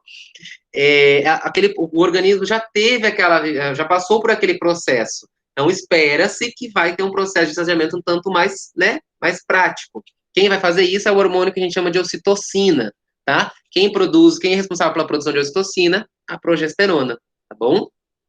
Aqui a gente também entra numa outra discussão, que eu tô lembrando que a gente até discutiu, falou com a Larissa sobre isso, que a ocitocina é o hormônio produzido pela mulher. E infelizmente, é muito comum nas práticas hospitalares, vamos dizer assim, acelerar o processo do parto, ou induzirem, ou colocarem ocitocina sintética, através de, né, administração IV na gestante. Isso é complicado, gente, porque aí a gente foge dos conceitos de parto normal. Parto normal não é só porque o recém-nascido passou, né, pelo canal vaginal, né? Não. Parto normal é todo o organismo, fisiologicamente falando, se preparando para aquilo acontecer. Se você utilizar uma ocitocina sintética, não está mais sendo natural. Entenderam? Ou seja, o que é para ser, não é para usar? Não, se necessário é para usar, mas principalmente que a gestante esteja ciente, né, do que está sendo administrado, do que está sendo utilizado, tá bom? Não é que é errado utilizar, não estou dizendo isso, gente. Estou dizendo que é errado não orientar e não explicar para ela o que está sendo administrado, não perguntar para ela se ela quer. Entenderam? Claro que na prática, né, e pela experiência que eu tive em obstetrícia, eu sei que a mulher mais quer que aquilo acabe logo, tá? Mas a gente tem que tratar como é para ser feito, tá bom, gente? É para perguntar se ela realmente quer que seja feita administrada a ocitocina sintética, tá bom? Aqui, gente, ó, a partir da 30ª semana, os ossos da calota craniana passam a ser formados, mas eles não se fecham, tá? Aqui tem uma região, quem lembra me dizer o nome dessa região aqui? Que lá na pericultura, na pediatria, vai ser muito acompanhado no desenvolvimento da criança. Tem que tomar cuidado. Essa região onde está a seta aqui, ó, Leila, bem no 1, onde está o 1. Moleira, isso, a moleira, exatamente. Ou seja, gente, só para uma explicação, existe a moleira, né, que é essa região com cartilagens, porque no processo de parto, essa aqui, olha essa imagem, gente. Observem, aqui nós temos a imagem do processo de parto propriamente dito, tá? Tá, não entendi, Leila, tô seca. Aqui, ó, observem que a passagem ela é extremamente estreita. Claro que tem todo, né, uma musculatura aqui envolvida. Gente, a primeira coisa que precisa ser esclarecido, tá? E principalmente, multipliquem esse conhecimento, tá? O corpo, principalmente essa musculatura aqui da região pélvica, ele se prepara para a passagem do parto. Após que isso acontece, a musculatura volta extremamente onde ele estava antes. Claro que não vai ser uma questão de segundos, mas a musculatura ela volta assim ao normal, tá, gente? Eu falo isso porque tem muito tabu, tem muita mulher, gente que ou informação errônea que chega para a gestante que se ela tiver parto normal, aquelas regiões, essas regiões anatômicas não terão a normalidade de novo. Não é isso não. O corpo ele se prepara para a passagem. Ó, observem a sequência. Ó, 1, 2, 3. Ó, ocorre a passagem. Após isso, essa região volta assim ao normal. Tá bom, gente? Voltando a falar aqui, ó. Observem que os ossos do crânio do feto, nesse momento aqui, eles estão formados, mas eles não estão acoplados, como no nosso de adulto é. Por quê? Porque nesse momento da passagem do parto, ó, pode acontecer deles precisar da cabeça ficar apertada e ela, de certa forma, apertar os ossos dos crânios, os ossos do crânio. Se acontecer essa necessidade de apertar os ossos do crânio, não tem risco nenhum. Por quê? Porque tem um espaço entre os ossos, que é essa cartilagem, e ali existe a moleira. Conseguiram entender? Então, gente, a existência da moleira nada mais é que também parte do processo fisiológico humano, né? Do processo do parto. É pensando na passagem do bebê ali, né? É pensando na passagem do bebê na hora do parto que existe a moleira, para não. Porque se não existisse a moleira, gente, aquela região iria apertar a cabeça da criança e, consequentemente, existiria um risco bem sério de ter um atrito e, possivelmente, até mesmo uma lesão, uma possível fratura, um traumatismo já numa criança que está nascendo. Entenderam? Claro que depois que ela... Já vejo aí, Gleice, deixa eu terminar aqui o raciocínio. Claro que depois que ela nasce, ela vai crescer, vocês vão ver que eu lembro muito que quando eu era pequeno, quando eu ia pegar uma criança no colo, a primeira coisa que as pessoas... Cuidado com a cabeça, que tem essa parte amolecida, né? É uma região de cartilagem que, com o passar do tempo do bebê, ela vai se fechando e vai se acoplando, tá? Mas a moleira em si, ela existe, esses espaços entre os ossos do crânio, ela existe justamente por causa desse momento do parto aqui, tá bom? Parto normal tem um tempo... Gleice, muito legal sua pergunta, porque o que vai decidir, gente? A gente vai, quando vocês principalmente forem para o estágio, vocês vão acompanhar o processo do toque, o exame do toque, o toque, não é, é o toque fetal que a gente diz. Deixa eu voltar numa imagem aqui que ajuda, aqui, ó, nessa imagem aqui. Observem essa região aqui, ó, onde está a seta, tá? Que é a região da vagina e aqui é o colo do útero. A partir do momento que inicia-se o trabalho de parto, voltando para a próxima imagem, essa aqui, observem, ó, aqui também está o colo do útero, aqui onde está a seta é o colo do útero, gente. Observe que de acordo com as contrações, né, e o posicionamento do feto, ó, o colo do útero, minha seta sumiu, o colo do útero, ele vai diminuindo o seu tamanho, né, ó, observem na imagem 3, olha, da imagem 2 para 3, o colo do útero já diminuiu de tamanho, né, na imagem 4 está menorzinho ainda. Então, o que acontece, Gleice, que você perguntou? Através do toque fetal, né, ele é verificado o tamanho desse destadiamento do colo do útero. Ou seja, Quantos centímetros houve de dilatação do colo uterino? Se é feito o toque fetal e verifica-se que não tem ainda nenhum, ou seja, esse processo de parto está bem no início ainda, está mais ou menos aqui no 1, entendeu? Se é feito o toque fetal, e verifica-se que o toque fetal está bem estreito, tem 1 centímetro só, que é mais ou menos aqui no 4, é que o trabalho de parto está bem perto de acontecer. Quando passa disso, gente, e eu nunca esqueço dessa experiência, que foi eu tava lá anos atrás, gente, quando eu fiz estágio na obstetrícia lá do Costa. A gente estava fazendo, né, acompanhando os toques fetais, e ela foi, a enfermeira foi fazer o toque, ela viu que a gente estava aprendendo, né, ela me mostrou a parte do toque daquela região ali com, claro, autorização da gestante. Eu não acompanhava nenhuma gestante se não tivesse autorização prévia, mas, gente, já dava para ver a calota craniana, a cabeça, mais ou menos como tá aqui no 5, gente. É uma emoção muito grande, assim, porque a gente vê certinho a cabeça, e a criança tinha cabelos. Então, do 4 pro 5, não tem mais o colo do outro, já tem a cabeça da criança e já inicia o trabalho de parto. Aqui no 6 já começa a sair. Aqui, gente, o obstetra, ele já faz uma manobra que é o quê? A passagem mais complicada costuma ser a dos ombros, que são mais largos, tá? Ele costuma fazer uma manobra que é o quê? A criança, ela tá nascendo nessa posição, olha como tá a posição do 5. Ele faz uma manobra de deixar ela de lado para do 6 para ela nascer. Não quer dizer que não existe. Essa manobra nada mais é para facilitar, vamos dizer assim, a saída final ali, né, do trabalho de parto. Claro que por muitos anos isso não foi feito e também não. Em algumas situações, gente, por exemplo, mais complicadas, né, onde o trabalho de parto fica comprometido, por exemplo, essa passagem do 4, essa rotação completa do 4 para o 5, essa extensão, ela demora muito para acontecer. Aí, voltando a falar aqui, gente, aonde que é o start do processo de parto? Todo mundo pensa que é nas contrações, né? Mas não é bem assim. Claro que um sinal muito característico a partir da 37ª semana de gestação é as contrações irregulares, né? Acontecendo com muita frequência, a mulher sente muita dor. Mas aqui nessa região da vagina, e principalmente aqui, bem, gente, observem ali o colo do útero, Minha seta tá...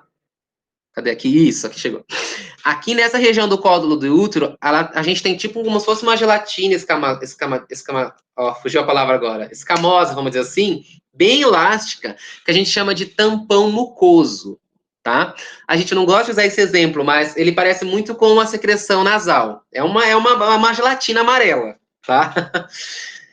Esse tampão mucoso é ele que protege ali a placenta, né, para que nada da região vaginal passe por ali. Então, o trabalho de parto, gente, o start dele é a partir, bem característico da perca desse tampão mucoso. E a mulher, tanto que é perguntado para ela, né, observa se na calcinha, né, se no absorvente estiver utilizando ali, tenha a presença de uma gelatina, que se perder o tampão mucoso, é porque, através das contrações, já vai começar o processo de expulsão ali daquele feto, tá? Gente, como eu falei para vocês, eu vou aqui, só para vocês entenderem um pouquinho, né? Quando a gente for falar para as pessoas, a gente sempre vai falar de meses, tá? Porque as pessoas não precisam ficar ligadas às semanas como a gente, tá? Então, o primeiro mês, ela é relacionada à primeira 4 semanas, o segundo mês de 5 a 8 semanas, tá? Se você constata que a gestante está de 7 semanas, olha, 2 meses, tá? Da 9ª à 11ª semana, 3 meses. Da 13ª à 16ª, 4 meses, e assim sucessivamente, tá, gente? Observem que os 9 meses, para nós, profissionais, é da 36ª à 40ª semana de gestação, entenderam? Então, veja, para as pessoas, no geral, é muito abrangente 9 meses, né? 9 meses já mas a gente sabe que, tá de 9 meses, mas pode ser que vá nasça da 39ª, na 34ª, ou como vocês já viram, na 31ª ou na 32ª semana de gestação, como pode acontecer, de 42 semanas, tá? Aqui.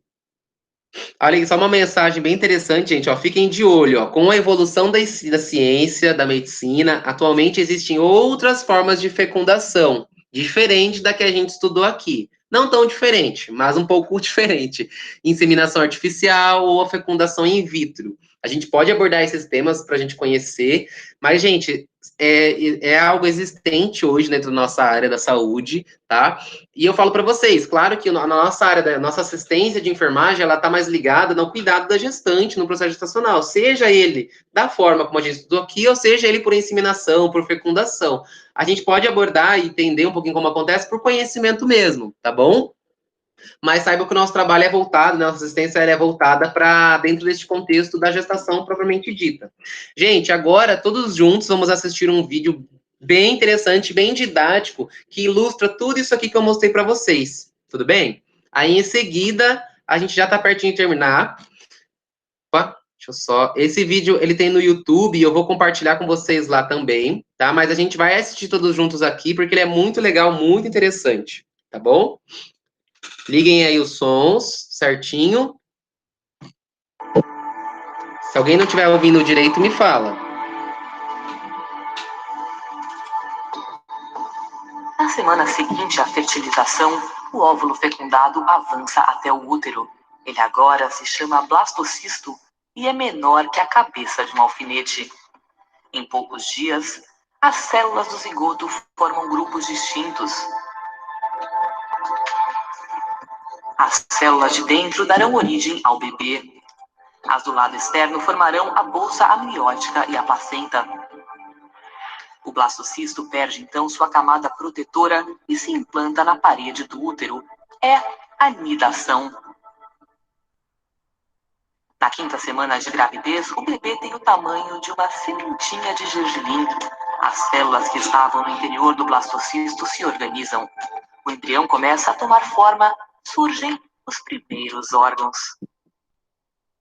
A pele do bebê é transparente e dá para ver o cérebro e a medula espinhal.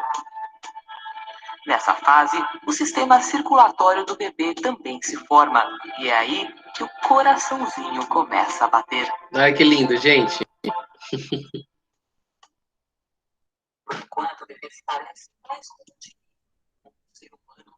Ele recebe nutrientes e oxigênio pelo cordão umbilical. O cordão está ligado à placenta e a cabeça se formar. Na última semana, o embrião perde a pequena cauda que tinha e fica completamente desaparecendo de coração.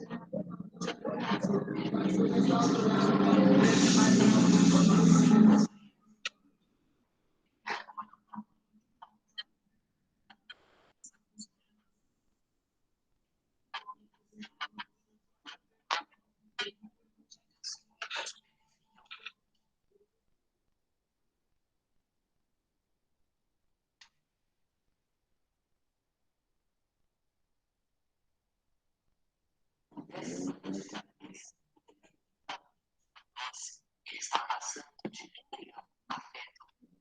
O osso está formado e começam a surgir os botões dentários que virarão os dentes. A partir de agora, os órgãos crescem rápido. A membrana queratínica dos dedos já subiu. As unhas e as expressões digitais estão em formação. O bebê abre e fecha as mãos e contrai os dedos dos pés. Mas só dá para sentir os chutes dentro da barriga por volta das 20 semanas de gestação. Melhorou? Melhorou, Leila? Eu dei pausa aqui. A pele do bebê ainda é transparente e permite ver os órgãos. O cérebro, o sistema nervoso e o intestino estão crescendo. O fígado produz glóbulos vermelhos para substituir a vesícula vitelínica, que vai desaparecer. O cordão umbilical tem muito trabalho. O oxigênio e os nutrientes Esse é o cordão umbilical, dentro da gente. veia. Depois, o sangue volta para a placenta por duas artérias do cordão. Na 12ª semana, os rins produzem urina. O bebê faz xixi no líquido amniótico e depois engole esse líquido de novo. Foi o que a gente falou, né? Sobre Na semana 14, os olhos e as orelhas do bebê estão no lugar certo. Ele faz até caretas. Está começando o segundo trimestre da gravidez. Para muitas mulheres, é o período da gestação em que elas se sentem melhor.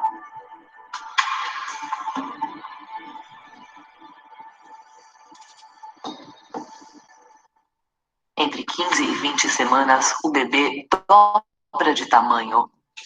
À medida que o corpo cresce, o sistema nervoso amadurece rapidamente, conectando o cérebro ao resto do corpo.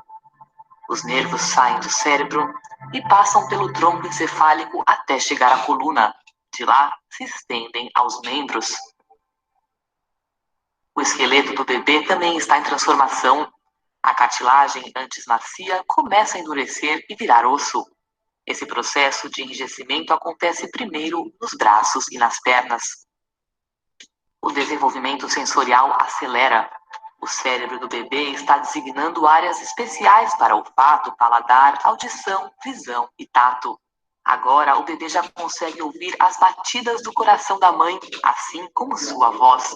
É hora de ler ou cantar em voz alta. Alguns bebês nessa fase até chupam os dedos.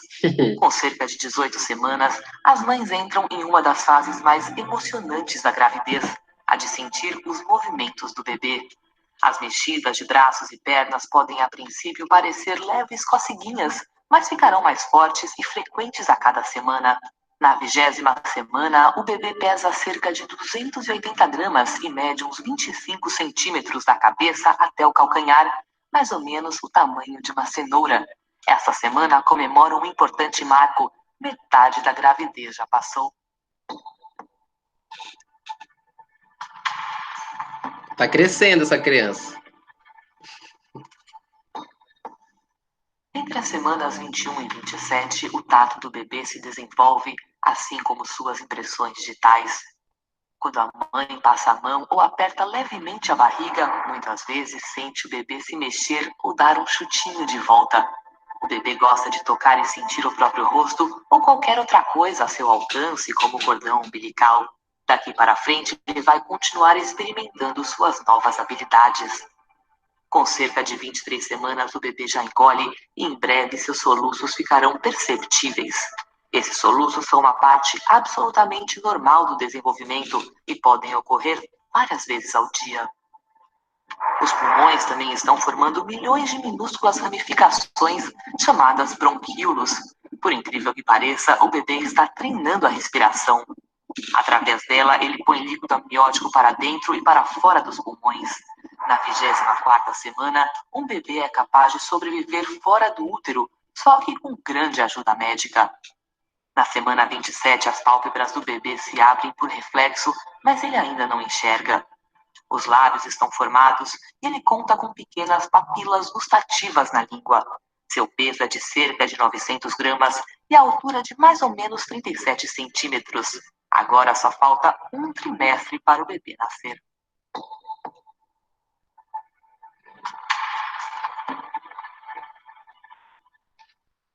Aqui começa o último trimestre de gestação. Com 28 semanas, o bebê pesa pouco mais que 900 gramas. Seu peso triplicará até o nascimento e produzirá uma camada de gordura para ajudar a mantê-lo aquecido fora do útero.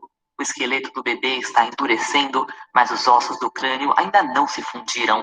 Na hora do parto, eles vão se aproximar para a cabeça passar com mais facilidade. Bilhões de neurônios já existem para criar conexões cerebrais que serão essenciais no aprendizado dentro e fora da barriga da mãe. O bebê consegue abrir os olhos e visualizar a luz que passa pelo útero. Ele também ouve bem e é capaz de perceber conversas e música. Com a aproximação do parto, a pele do bebê perde pedacinhos do verniz caseoso. Ah, o verniz. Esbranquiçada que recobre todo o corpo para protegê-lo do líquido amniótico. O bebê engole alguns desses pedaços junto com outras secreções. Isso se transformará em suas primeiras fezes. Na 37ª semana, a pele está rosada e macia. O bebê não é mais tão enrugado e já tem a aparência de recém-nascido. Ele está ganhando uns 30 gramas por dia e pesa cerca de 2,7 kg. Se nascer agora, não será mais considerado prematuro. Preparando-se para o parto, a maioria dos bebês muda de posição e fica de cabeça para baixo até o momento de vir ao mundo.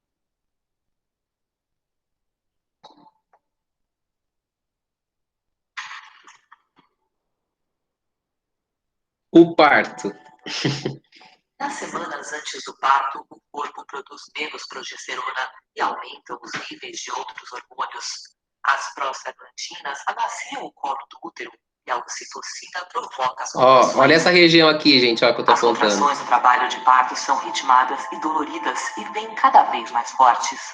Os músculos verticais uterinos se tensionam e fazem o colo do útero abrir. Os músculos no alto do útero contraem e relaxam, empurrando o bebê para baixo. O tampão, uma camada de muco que fecha o colo do útero, pode ser eliminado alguns dias antes ou então no meio do trabalho de parto. Quando a bolsa rompe, o líquido amniótico escapa, às vezes em grande quantidade, às vezes aos poucos. O colo do útero começa a dilatar e ficar mais fino. Quando a dilatação chega a 4 centímetros, começa a fase ativa do trabalho de parto, com contrações mais fortes e frequentes. Com 8 centímetros, começa a parte mais dolorida do parto. A dilatação é considerada total quando chega a 10 centímetros e pode surgir aí uma grande vontade de fazer força. Isso quer dizer que começou a fase expulsiva do parto. A cada contração, o bebê desce mais. Os ossos da cabeça se aproximam para que ele passe pelo canal de parto, que é estreito. A cabeça do bebê fica visível por fora. Está chegando o grande momento. Com mais algumas contrações e um pouco de força, aparecem o rosto, os ombros e o resto do corpo. Na terceira e última fase do parto, a placenta se desprende e sai. O bebê começa a respirar sozinho e a incrível aventura do parto termina. Legal, né, gente? Opa. Deixa eu voltar aqui. Ah, perdi. Cadê? Curtir o momento integralmente. Legal, né, gente? Super interessante. Como eu falei para vocês, aqui a gente conheceu de uma forma muito abrangente, né? Estudamos através das semanas, mas se a gente for minuciosamente entender o que acontece em cada semana, tem muito mais coisas envolvidas, tá? Gostei que ela lembrou de algumas coisas que eu não tinha comentado, mas é muito emocionante mesmo, né? Eu acho muito legal assistir, porque é algo da natureza humana, né? Que acontece, que se organiza para que aquilo aconteça da forma mais natural possível, né? Da forma mais.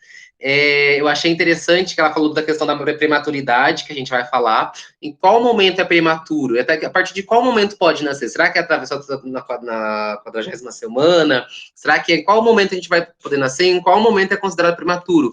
E os riscos da prematuridade. Prematuridade a gente vai estudar, tá bom? Gente, espero que vocês tenham gostado das nossas discussões de hoje. Ele é um start bem inicial dos estudos de obstetrícia, extremamente necessário para que a gente lá na frente estude as patologias, o pré-natal, as vacinas, tá? Tudo que envolve o processo de gestação. Mas antes disso, a gente precisa entender como ele acontece embriologicamente falando, tá? E como que nós vamos combinar? O que eu pensei para nossa atividade, tá?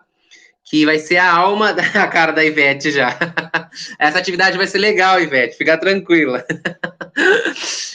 Gente, o que eu pensei? Vocês viram que a discussão que eu fiz aqui com vocês, tudo bem?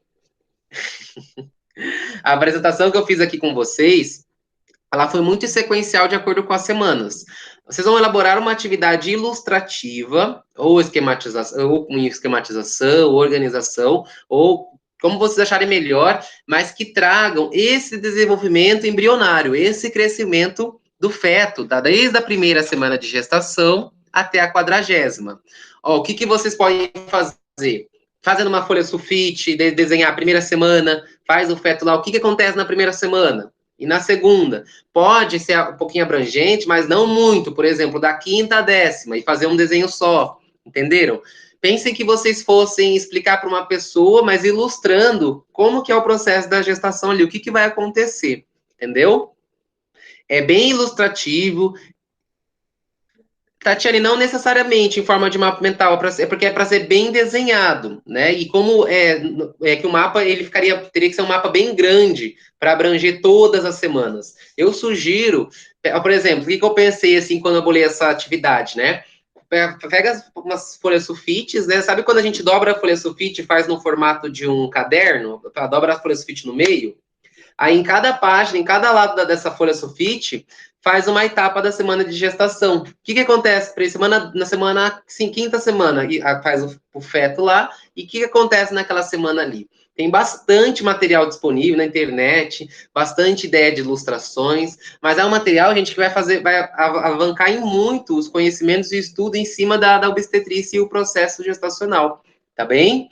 Então, a Tatiane perguntou, né, para a questão do mapa mental. Daria para, mas aí vocês ficariam um mapa muito grande. Como é mais desenho mesmo, né? É mais ilustrativo, tá bom? Se quiser fazer uma legenda lá, mas o legal seria mesmo entender e olhar para o feto e ver o que está acontecendo ali. Vai fazer e vai me mandar por fotos, Leila, não vai, porque é um material que é para ficar guardadinho com vocês, porque, ó, vocês vão ter o estágio na maternidade, depois vão ter estágio na unidade básica de saúde que vai acompanhar o pré-natal, e é legal que com esse material vocês vão sempre poder consultar, olha, ela está na 32ª semana de gestação, deixa eu olhar em que momento do período embrionário ela está, tá bem? Então, faça essa atividade bem ilustrativa, a gente vai ter um prazo bem longo, ó, nós estamos no dia 16. Eu pensei no dia 27, que é não na próxima, na outra semana, que é o nosso, nós temos encontro. E pode fazer um pouquinho de cada vez, gente. Começa fazendo pela primeira e a segunda, depois faz a terceira e a quarta. Eu dei essa ideia da folha sulfite, mas pode fazer menor, faz um quadradinho, pega uma folha sulfite, faz 4 quadrados, né, e cada uma semana. Mas a ideia é fazer um material bem ilustrativo e que vocês fique bem claro assim para vocês e também, claro, uma forma de estudar, né, e de aprofundar ainda mais o que a gente discutiu aqui hoje. Tudo bem, gente? Ficou bem explicado? Dúvidas? Ivete, tô vendo essas caras e bocas aí da atividade. Gente, vai ser interessante, porque é um conteúdo legal, né? Igual a Leila falou, né? Muito legal. Quando a gente vê esses vídeos, é emocionante. Eu vou compartilhar outros materiais com vocês, tá? Mas é uma atividade, assim, para ficar guardada por bastante tempo, porque sempre é difícil uma área principalmente hospitalar, a não ser que fora os hospitais que não são obstétricos, né? Não envolver, né, essa necessidade de ter conhecimento sobre o desenvolvimento embrionário. Certo? Então, gente, mão na massa, a partir de amanhã, porque hoje tá tarde, tá bom? Mas não deixem para a última hora. E eu espero muito, muito que todos façam e aprendam muito com essa atividade. E eu tô curiosíssimo para saber como que vai ser a criatividade de vocês. Tá bom, gente? Vou ficando por aqui. Se ninguém tiver mais nenhum comentário, deixo o meu boa noite, tá? Muito bom sempre rever vocês, saber que todo mundo tá bem, tá? E grande abraço, gente. Boa noite. Pessoal que está assistindo esse vídeo, o pessoal que podem também essa explicação serve para vocês, tá? Qualquer dúvida, manda lá no grupo. Boa noite, gente.